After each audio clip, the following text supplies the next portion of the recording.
আহিছিল মোমায়েকৰ শ্ৰাদ্ধলৈ কিন্তু ভাগিনীয়েকৰ লগতে ঘটিল অনাকাংক্ষিত ঘটনা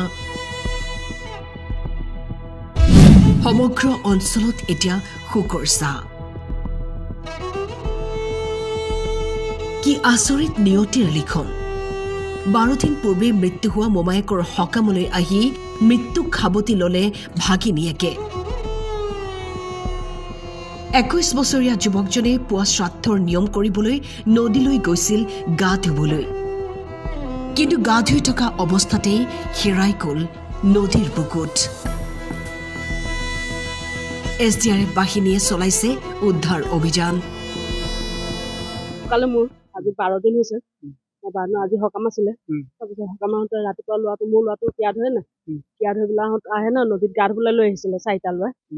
মোৰ দেহৰ লোৱা হয় এইটো নন্দ লোৱা হয় যেটো ঢুকালে তাৰপৰা আহি পেলাই মইতো ঘৰত আছো আৰু হয়তো অলপ পিছত বামুণজনো আহিছিলে বোলে বামুণজনে ক'লে বোলে উঠ বোলে তহঁতি বোলে তাৰপৰা উঠা নুঠাৰি হাতী আছিলে বোলে হাতী থাকোঁতে হেৰি গ'ল তাৰপৰা ঘৰত গৈ পেলাই এটা লোৱাই ক'লে মোক ভতিজা লোৱাটো বোলে চিন্তুদা বোলে পানীত বোলে সোমাই গ'ল বোলে নাই ক'লে তেতিয়া মই ওলাই পেলাই আহিছো বহুত দুখ লাগিছে মোৰ মানুহজনৰ কামত আহি পেলাই যে ল'ৰাটো নাইকিয়া হৈ গ'ল বহুত দুখ লাগিছে মোৰ ল'ৰাটোৰ ঘৰ বোকাহাট কলাখোৱা বুলি কয়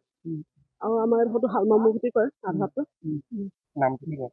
ল'ৰাটোৰ নাম এনে ফেচবুকত মানে মানিছ বিশ্বকৰ্মা আমি ঘৰত চিন্তু বুলি মাতো আৰু মোৰ ল'ৰাটো ধৰিবলৈ গৈছিলে বোলে তাৰপৰা ধৰিব নোৱাৰিলে বোলে সি লুকাই গ'ল বোলে কোনফালে গ'ল ধৰিব নোৱাৰিলে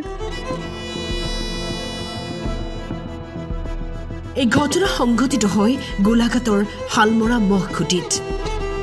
ঘটনাই শোকৰ ছাঁ পেলাইছে সমগ্ৰ অঞ্চল জুৰি এটা বৰ দুখৰ বতৰা ৰাতিপুৱাই গতিকে নিজৰ মোমায়েকৰ শ্ৰাদ্ধ খাবলৈ আহি আৰু নিজৰ বামুণীয়া কৰ্ম কৰিবলৈ আহি ধনশিৰি নদীৰ কাষত ধনশিৰি নদীত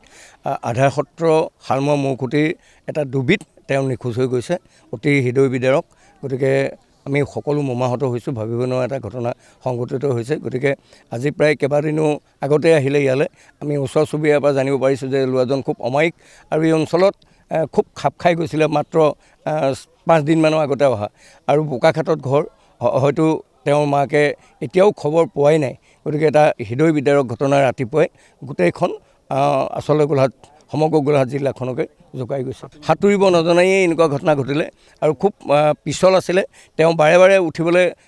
চেষ্টা কৰিছিলে যদিও তেওঁ বিফল হ'ল প্ৰায় 2 নলমানৰ আগত গৈ হাতটোহে অকল দেখিছে আৰু লগালগ স্থানীয় ৰাইজে নাও লৈ যথেষ্ট বিচাৰ কুচাৰ কৰিছে আৰু নদীত বিচাৰি উলিওৱাটো এছডিএফ ইতিমধ্যে আমি যোগাযোগ কৰিলোঁ আৰু কৰাৰ লগে লগে পুলিচ সকলো আহিছে আৰক্ষী বাহিনী আৰু লগতে স্থানীয় ৰাইজ গাঁওৰক্ষী বাহিনী তৎপৰতাত ইতিমধ্যে বিচাৰি থকা হৈছে